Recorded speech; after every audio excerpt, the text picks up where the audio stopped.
more obvious lifestyle aspects of all this, be it the drug taking or the clothing, the sexual freedom, that sort of thing. How much of that would you say, as best you can judge it, was a sincere search, however clumsy at times, a sincere search for enlightenment, some sort of transcendent experience, in your case, I think, as you once put it, living a novel instead of writing one, and how much of it was, as we take a look at it, just self-indulgence?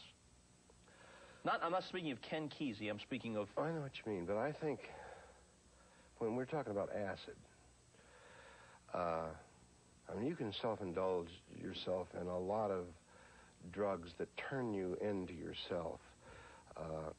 Cocaine, heroin, all the opiates, booze, tobacco, sugar, the 6 o'clock evening news, all of it turns you into yourself, but acid didn't. I don't know of anybody who ever took any acid that thought they were indulging themselves. They might have thought, oh, I made an awful, awful mistake, but it was done because we're Americans, and my dad always pressed on this whole thing of that we came from Oklahoma and we went as far as we could to the edge, and we were scrambling around there, and the edge, this book of mine, this Sailor Song book, heads on up into Alaska.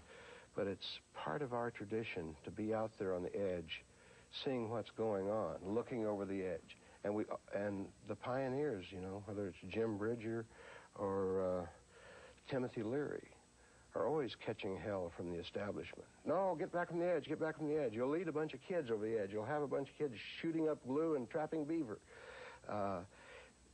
But that is part of our persona, our national persona, and I never have felt that I betrayed that. What a long, strange trip it's been. I don't know about all drugs, because I don't know. I've never seen crack or any of this new stuff, and I really don't know what the problems are, but I sincerely believe that if marijuana were made legal, that we'd have a lot less drug problems in the nation today. Why? Because Cristo has killed more people than marijuana. You know, there's nobody, it's like an iced tea. You can smoke a joint and not do a bunch of coke. The idea that it leads you on into other stuff, maybe it does, but it hasn't in any of the people I know. But why, even if one accepted the argument that it should be legalized, decriminalized, whatever, why would that lessen other illegal drug use? Because people are getting high because they need something. Nobody's forcing them to get high. I mean, can you imagine the budget that's gone into the war on drugs? You know what kind of budget I had when I started out? You're thinking ready access to marijuana would satisfy most people's desire for some sort of opiate. People that smoke a joint don't knock over a 7-Eleven store. They sit around and eat a lot of potato chips and drink beer and talk foolishness. That's the nature of the drug. It always has been. I've never seen anything wrong with marijuana, but I don't like crime, and I don't like dealers. That's where the danger is. You know, you look through at most drugs, that stuff happens when stuff is going back and forth, buying, selling, trading. What about LSD? Apparently there's more LSD happening now than there was in the 60s. I've had a lot of young kids come up and talk to me about this. They're being very quiet about it. Again, you don't get high on LSD and rob a 7-Eleven store. I really divide drugs into two categories. One turns you into yourself and makes you selfish. People that do coke begin to think of, I wonder how much coke I got left. I wonder where I can get some more. You don't ever see anybody high on acid say, where can I get some more acid? Usually they're saying, where can I get less acid? and so But they're asking for directions to Jupiter. Right. Well, that's where you can get less. There's hardly any at all up there. And booze turns you into wanting eventually more booze. It turns you into yourself.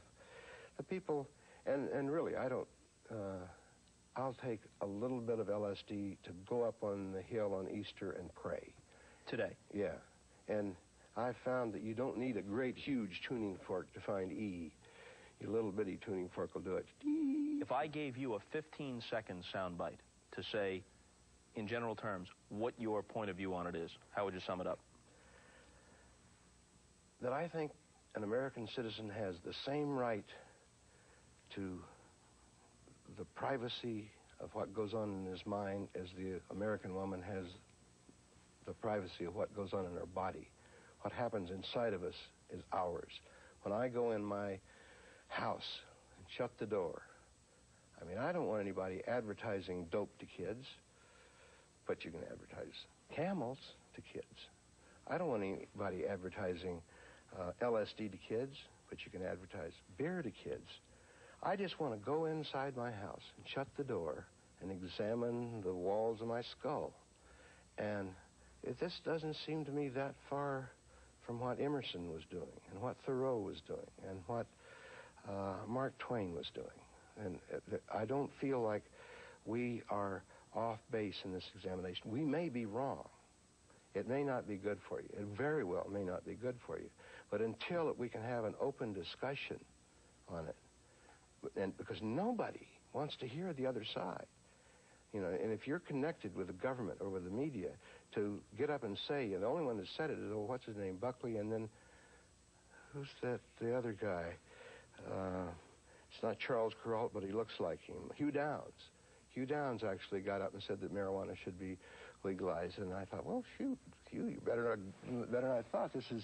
You're at least opening it up to something. It's easy to understand, though, why this is one of those cultural issues where you get rare agreement.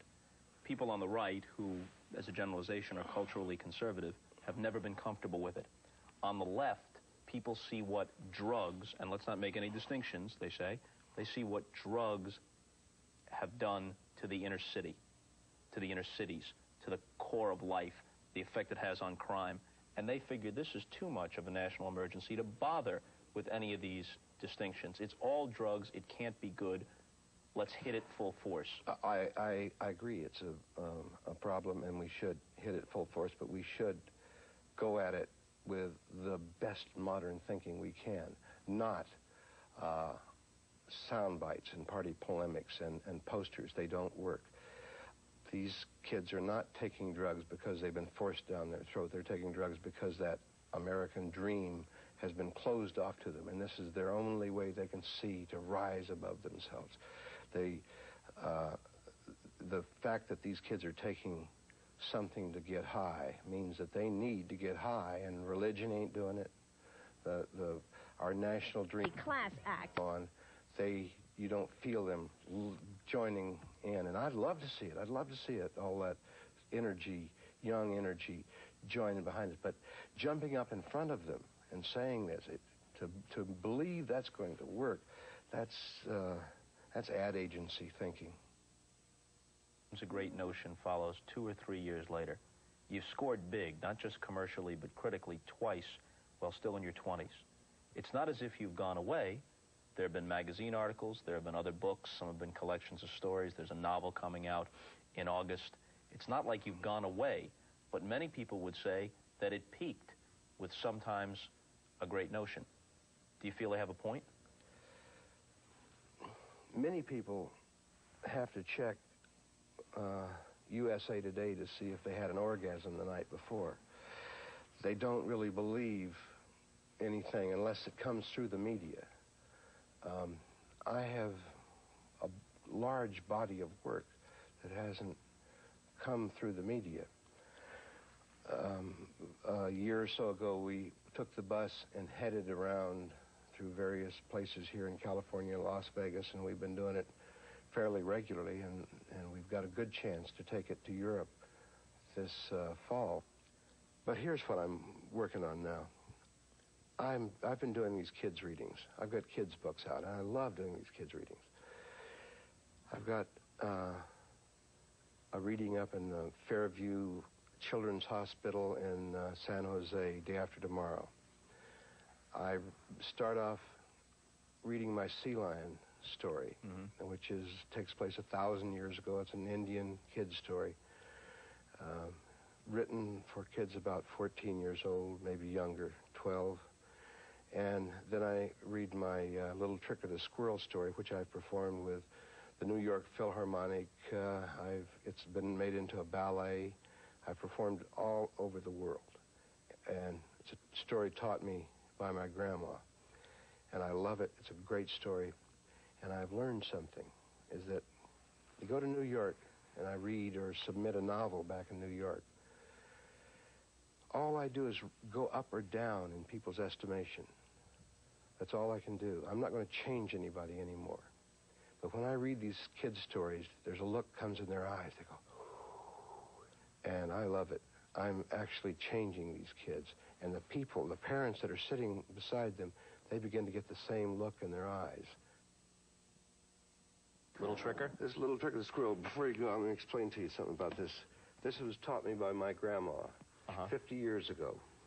My grandma was the person that taught me this. Let me show you. You know, you look a little like Harmon Killebrew. Thank you. But that's another matter.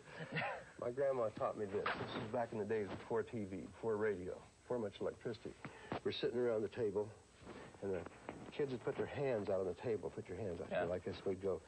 She would go, William Trimble-Toes. He's a good fisherman. Catch his hens. Puts them in the pens. Wire, blire, limberlock. 3 geese in a flock. 1 flew east, 1 flew west. 1 flew over the cuckoo's nest. O-U-T spells out. You dirty dish rag. You go out. And then she'd turn that finger under. And when you learn that from a grandma like that, she's just lived 100 years old a couple months ago. Still with us, huh? Still with us. Good old Grandma Smith. And it's to this I always dedicate to Grandma Smith. All right, I'm going to give you wide berth here. Okay.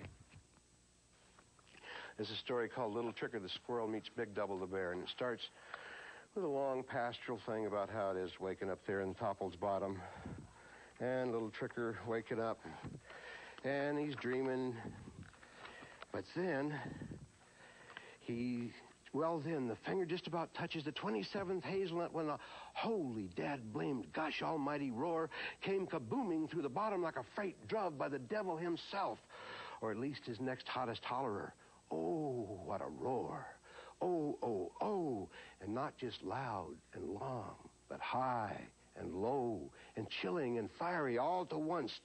The haint hair and the spider webs all froze stiff. It was that chilling, whilst the springs boiled dry and the crab apples burned black from the hell heat of it. Even way up in Tricker's tall cottonwood, the leaves turned brown and looked ready to fall still weeks before their time. And moreover, that roar had startled Tricker out of his snooze so sudden that he stuck startled halfway between the ceiling and the floor and hung there, petrified, spraddle-eagled, spellbound, stiff in midair, with eyes big as biscuits and every hair stabbing straight out from him like the quills on a puffed-up porcupine. What in the name of 60 cyclones was that? He asks himself in a quakering voice. A dream gone nightmare? Again, I says, roar! The sound made Tricker's ears ring and his blood curdled, and the sight he saw made him wonder if he wasn't still dreaming, bumps or no.